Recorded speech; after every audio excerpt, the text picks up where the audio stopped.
Pessoal, seja muito bem-vindo a mais um vídeo aqui no canal da Coder. Hoje a gente vai falar de um tema bem legal, que é sobre organização de código dentro de uma aplicação React. Eu vou mostrar para vocês que a gente pode usar aquela velha e boa estratégia de dividir para conquistar. Sempre que você consegue dividir determinados trechos e reusar isso na sua aplicação, você tem aí uma chance de ter uma aplicação que tem menos repetição, né, que usa mais aquele conceito do dry, né, don't repeat yourself, né, não se repita.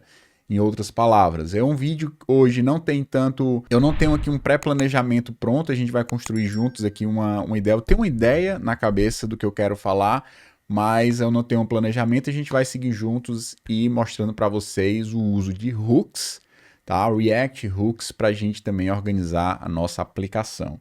Então, eu vou compartilhar aqui a tela do meu computador. Eu vou entrar aqui em Desktop e nós vamos construir juntos. Espero que a gente possa fazer aqui mais ou menos como se fosse numa live, né? Sem tantos cortes e tal. Então, Create... Eu vou criar uma aplicação Next, tá? Create Next App. Vou colocar aqui para ser... poderia também criar uma aplicação React, tanto faz, né? Poderia ser uma coisa ou outra. Eu vou chamar aqui Create Next App, então eu vou colocar organização, nome da aplicação, e eu vou usar, poderia usar TypeScript, poderia não usar, tanto faz. O que eu vou falar não tem necessariamente relação com TypeScript, mas essa questão de você organizar as coisas, né? Eu acho que TypeScript ajuda para você ter um pouco mais de formalidade e tal, mas tanto faz, não vai fazer muita diferença em relação ao uso ou não de TypeScript, tá? Eu vou entrar aqui na aplicação organização, eu vou dar aqui um touch tsconfig.json, que aí ele vai criar, vou dar um npm run dev, ele vai reclamar dizendo que tem um arquivo de configuração do TypeScript, mas não tem o TypeScript instalado, né? E aqui eu vou instalar o TypeScript, na verdade o types-react, e também vou pedir para ele instalar o TypeScript. Pronto. E assim ele vai adicionar, a gente vai ter o nosso projeto pronto para iniciar. Vou abrir aqui o Visual Studio Code, vou maximizar aqui a tela, beleza? E vou iniciar aqui em npm run dev. Eu vou abrir, deixa eu ver se eu tenho um browser aberto aqui, tenho. Vou abrir aqui localhost na porta 3000. Pronto. Vamos ver se ele abre aqui. Ele deve estar terminando aí o processo de compilação. Vamos lá. Jogar isso aqui para cá. Pronto. Dá um refresh. Beleza, agora deu certo. Pronto, então nós temos aqui a nossa aplicação funcionando, né? Nós temos aqui o nosso index, deixa eu excluir ele sem querer. Nós temos aqui o nosso index.js, eu vou trocar para ser index.tsx, que seria o TypeScript com React. O app.js eu vou deixar aqui do jeito que ele está, e eu acho que isso é o suficiente para a gente começar a desenvolver. Vou apagar o conteúdo aqui, vou deixar esse home module, posso deixar ele aqui sem problema, vou deixar assim. A única coisa que eu vou modificar aqui no globals.css, eu vou colocar para ter um background escuro, porque senão fica muito claro, né? Quando eu mudo aqui fica, parece um outro painel de LED aqui na minha cara. Eu vou colocar para ser 222 e a cor vai ser uma cor branca da fonte. Pronto. Aí, aqui no Home, eu vou deixar apenas o Display Flex por enquanto. Vou tirar isso aqui e o resto eu vou apagar. Beleza. Então, nós temos aqui o nosso index com o container e o globals coloquei aqui, né, a cor de fundo, e o Home deixei só o container aqui com o Display Flex. Beleza, o que é que eu quero fazer aqui? Vamos supor que você tenha uma aplicação de cadastro. E nessa aplicação de cadastro você tenha uma área que representa uma lista e uma outra área que representa um formulário, tipo um CRUD da vida, tá? E aí você quer, eventualmente, sair do modo lista para o modo formulário e do modo formulário para o modo lista. Deixa eu tentar explicar o que é que eu quero fazer aqui. Eu vou criar uma div e aqui eu vou criar uma tabela qualquer. Vou colocar aqui um tr, th, por exemplo, id, nome, idade, e vou colocar aqui um tr. Eu vou fazer bem simples, eu vou colocar tred, tbody não. Eu vou colocar um td aqui para ter o id 1, o nome vai ser Ana e a idade vai ser 13. E eu vou dar aqui uma outra linha com o id 2, que eu vou colocar Gustavo, idade 27. Beleza, vamos ver o que é que está aparecendo aqui na nossa tela. Ele foi para outro canto aqui. Vamos lá, deixa eu tirar isso aqui. Pronto, nós temos aqui a nossa tabela. Eu vou aproveitar aqui o home para a gente já fazer uns ajustes. Eu vou definir que ele vai ter uma altura de 100 VH e eu vou colocar o Justify Content para ser Center e o Align Items para ser Center. Beleza, então nós temos aqui a nossa tabela e eu vou colocar para a tabela, colocar acho que tem um atributo border, né? Não sei se é assim, acho que nem tem, né? Deixa eu ver como é que eu faço style, vou colocar aqui, border, vou colocar aqui para C1. Deixa eu ver se aparece alguma coisa aqui na borda. Border 1, solid, e vou colocar uma borda branca. Vou ver se aparece. Pronto, só colocou aqui, né? Beleza, sem problema. Só para a gente ver aqui a tabela e eu vou modificar aqui para a gente ter um font size 2RAM. Isso fica maior. Pronto, legal. Então eu tenho aqui a minha tabela e depois a gente pode ir até mais para o final. Se bem que não é propósito da aula botar estilo, né? A gente poderia colocar aí um tailwind, eu posso fazer isso no outro vídeo. Mas beleza, eu tenho aqui a minha tabela e eu vou querer criar, e aqui eu vou colocar class name para apontar para style.tabela, pronto.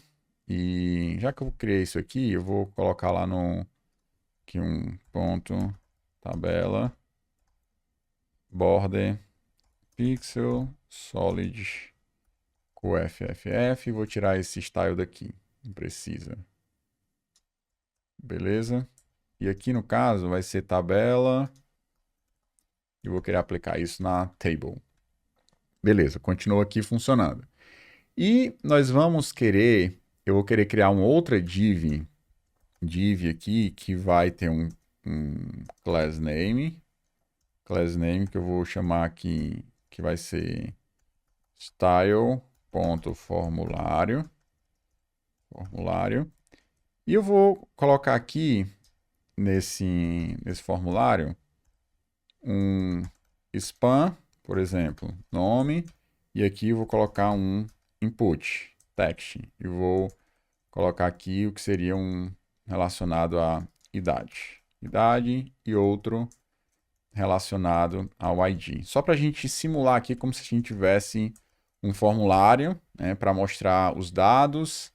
E está aqui, ó, nós temos um formulário e nós temos a tabela. Só que eu não quero mostrar os dois ao mesmo tempo, eu quero mostrar um ou o outro. Então, para a gente fazer isso, a gente pode fazer o seguinte. A gente pode criar aqui um estado no nosso componente, que eu vou chamar de visível e o set visível. Beleza? Vai receber use state. E esse use state, a gente vai ter dois estados aqui, tá? Vai ser ou lista ou form. Então, eu vou criar aqui um generics de um tipo, vou colocar os tipos literais aqui, vai ser ou lista ou form, significa que agora eu tenho como dar um complete aqui, né? Ó, ou vai ser form ou lista. Então, eu vou colocar por padrão para ser exibido a lista. E uma vez que a lista é exibida, a tabela, pode ser tabela também, certo? Vou colocar tabela, pronto. E uma vez que a tabela for exibida, ele vai exibir a tabela, caso contrário, ele vai exibir o formulário. Então, eu posso fazer aqui uma renderização condicional que vai fazer o seguinte: se visível for igual à tabela, significa que ele vai mostrar aqui a primeira parte da tabela, caso contrário, ele vai mostrar o formulário. Então, eu vou colocar a tabela aqui dentro, vou pegar a div da tabela e colocar aqui, e vou pegar a div do formulário e vou colocar aqui dentro. Beleza, formatando. Agora, ou ele vai mostrar um ou outro. Então, eu vou definir aqui na div da tabela para... vou definir aqui um botão. Esse botão vai ser, por exemplo, sei lá, criar, pode ser só criar, tá? E aqui eu vou colocar um clique. E nesse um clique, eu vou definir uma função que vai chamar o set visível. E aqui eu vou passar a opção form. Significa que agora eu vou ter esse botão. E deixa eu colocar aqui div tabela. Pronto, ó. Aqui, onde tem a div tabela e o button, eu vou colocar o font size para ser 2 RM também, para ficar grandão. E eu vou colocar uma margem bottom de 20 pixels, para ele dar um espaçamento. Pronto, tá aqui. Tá horrível a aplicação do ponto de vista de layout, né? Mas no objetivo. Quando eu clico em criar, ele vai para o formulário. E lá no formulário, eu vou querer colocar aqui também uma div. Vou colocar aqui um button. Beleza? Que eu vou chamar de voltar. E vou ter um outro botão, por exemplo, salvar. Certo? Beleza. Só que no voltar, eu vou querer clicar, vou querer colocar uma função que vai chamar o set visível para ser não mais o formulário, mas para ele voltar para a tabela.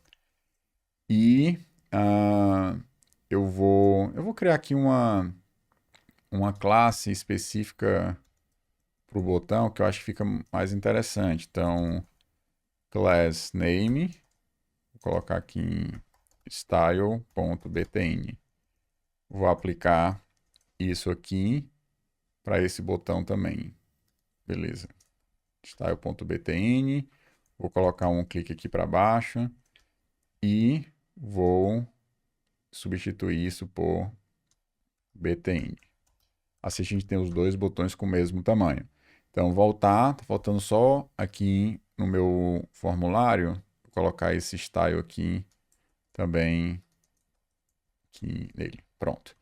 Então, voltar e criar. Agora eu estou alternando entre os dois estados aqui dentro do meu componente. Uma hora eu estou mostrando a tabela, quando eu quero criar, vou para o formulário, preencho aqui as coisas, né? Não está nada bonito. Vamos dar aqui só uma melhorada visual aqui no nosso formulário, só para também não ficar horripilante como está assim, né? Então, aqui eu vou querer criar uma classe chamada input, chamar de entrada.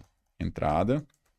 Vou aplicar essa classe aqui na div, então class name vai ser style.entrada. Vou aplicar isso aqui, vou aplicar nessa div também, e vou aplicar nessa div também. Agora eu posso dizer que vou colocar o font size para ser isso, posso colocar uma margem de 20 pixels ou de 10 aqui, e vou dizer que aqui é um display flex, e o flex direction vai ser coluna. Beleza, agora ficou assim, E eu vou colocar aqui entrada, ponto input, para ter o tamanho de 2 rm. Pronto, vou tirar isso aqui daqui. Legal, agora eu tenho o meu ID, que eu vou chamar aqui de código, para ficar um pouco melhor. Código, nome, idade. Ele já deu aqui um espaçamento de um para o outro e já tem o botão de salvar. E nesse botão de salvar, no btn, na verdade, como é uma classe que eu estou usando poucas vezes, eu vou colocar uma margem no eixo X para ser 20 e no eixo... Vou colocar 20 pixels de todos os lados aqui, pronto. Não vai ficar o ideal não, mas sem problema.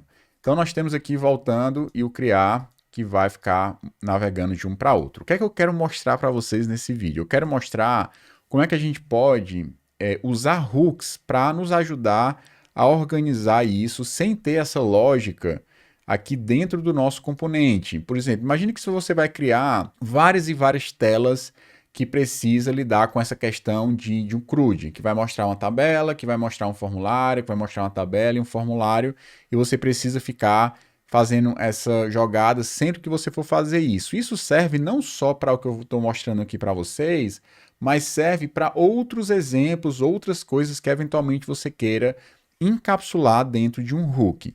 Então, para isso, eu vou criar aqui uma nova pasta que eu vou chamar de hook. E aqui dentro eu vou criar um arquivo chamado use tabela ou form.ts. Beleza. Aqui eu vou exportar por padrão uma função, eu vou chamar também com o mesmo nome, use tabela ou form. E aqui dentro a gente vai, isso aqui vai ser uma função, function. Beleza, aqui dentro nós vamos pegar essa lógica que eu defini dentro do meu componente e vou colocar essa lógica aqui dentro, só para mostrar para vocês. Ó. Então, eu vou chamar aqui o useState, vou criar o estado aqui dentro, vai ser tabela ou formulário, e eu vou retornar a partir dessa função aqui, eu vou retornar o seguinte, eu vou retornar algumas propriedades diferentes dessas propriedades que eu defini aqui. Por exemplo, eu vou colocar aqui, tabela visível. Quando é que a tabela vai estar visível? Quando visível for igual a tabela. Legal. Qual é a outra propriedade que eu posso colocar? Por exemplo, form visível. Quando é que ele é visível? Quando visível for formulário. Eu posso criar uma função para tornar a tabela visível. Então, chamar aqui exibir tabela, vai ser uma função, e essa função vai simplesmente chamar aqui o set visível passando tabela. E eu vou criar uma outra função, deve ter percebido, chamado exibir form. E aqui eu vou chamar passando form. Legal, agora eu criei um hook, né, customizado. Ele tem um estado interno que ele vai controlar. E agora, em vez de eu ter que controlar isso na minha aplicação, eu simplesmente uso. Imagine que você tem uma lógica mais complexa. Você vai obter, por exemplo, os dados no back-end, você vai ter um estado, você vai ter um use effect, você vai ter várias coisas, uma lógica específica, e aí você pode, por exemplo, encapsular isso dentro de um hook e usar isso em outros contextos, tá? Em outros componentes, sem necessariamente você ter que reescrever, né, esse conteúdo do zero. Então, aqui eu vou agora referenciar aqui o use, tabela ou form, e eu não preciso mais me preocupar, que eu vou colocar aqui uma constante, vou fazer o destructuring, e vou usar a opção, por exemplo, tabela visível, e eu vou usar essa variável aqui, ó, em vez de eu fazer essa igualdade, eu vou colocar, se a tabela for visível, mostra tal coisa. E aqui nessa função, eu quero tornar o formulário visível, então eu vou colocar exibir form, vou passar essa função como parâmetro para cá, O que é que eu preciso mais? Eu tenho aqui que é a função exibir tabela. Então, eu posso colocar exibir tabela, pegando isso e passando para cá. Beleza? Agora a gente tem a mesma funcionalidade, só que isso encapsulado em um hook, certo? E a partir desse hook eu posso usar isso em outros componentes. Aqui eu não preciso nem importar o React. Então, se a gente vier, ó, vou criar, vai para o formulário, eu volto, mostro a tabela e fico alternando entre eles exatamente porque agora eu encapsulei isso dentro de outro hook. Se a gente for, encapsulei isso dentro de um hook, né? E se a gente quiser criar outro componente que vai usar essa mesma estratégia, você pode ir colocando, agora eu quero ter, por exemplo, uma lista de elementos. Você pode encapsular a lista de clientes, a lista de usuários dentro de um hook e você pode chamar o back-end dentro dele, você pode encapsular tudo dentro de um hook e ainda trabalhar com essa parte de reatividade, definir o estado, né? O use state, use effect, use reducer, você pode ter o que você quiser dentro de um componente, só que é como se fosse uma função que tem parte da lógica que você precisa e você pode reusar isso e organizar isso dentro dos hooks e desassociar essa lógica dentro do seu componente. Tá? Essa é uma forma muito interessante de você organizar o seu código desassociando a parte da responsabilidade visual, que é exatamente aqui o seu JSX, e você ter os componentes visuais da lógica que você eventualmente pode colocar dentro de uma função do tipo hook, né? No caso, para você criar um hook customizado, você tem que usar esse use alguma coisa, tá? Então aqui no caso, use tabela ou form, pode colocar em inglês ou em português, tanto faz. O importante aqui é o conceito que você pode organizar, pegar parte das suas lógicas e colocar em vários hooks diferentes. Você chama os hooks dentro do componente e passa a usar essas funções. E isso funciona também, né? Ou seja, essa função, exibir formulário e exibir tabela, internamente, se você for olhar, ela vai alterar o estado que você definiu, né? O use state que você definiu dentro do seu hook, o que é muito interessante. Então, pessoal, era isso que eu tinha para falar para vocês, né? Uma forma bem interessante de você desassociar essa lógica do componente dentro de hooks customizados e a partir daí você pode criar vários outros hooks. Só uma dica, dentro de um hook você pode chamar um outro hook, por exemplo. Vamos supor que você queira não apenas controlar o estado, né, do que é que vai ficar visível, se é a tabela ou o formulário, mas também controlar os dados. Qual é o cliente selecionado? A lista de clientes que eu vou exibir na tabela, tudo isso pode ser controlado dentro de um hook, que pode chamar um outro hook, por exemplo, para controlar a visibilidade. Então você tem formas muito legais de organizar o seu código sem necessariamente ter que colocar toda essa lógica dentro do componente. Deixa o componente React mais enxuto e passa a separar as lógicas dentro dos hooks customizados, que você vai ter um código mais organizado. Beleza? Então era isso que eu tinha para falar para vocês. Um grande abraço, curte, compartilhe com seus amigos, coloca um comentário, passa aí para o grupo da família, né? Para os tios, né? Tem programação agora, tem uma demanda muito grande, então pode ser que tio, primo, vó queira aprender programação, que é legal, e aí pode ser útil também, beleza? Então um grande abraço e até o próximo vídeo.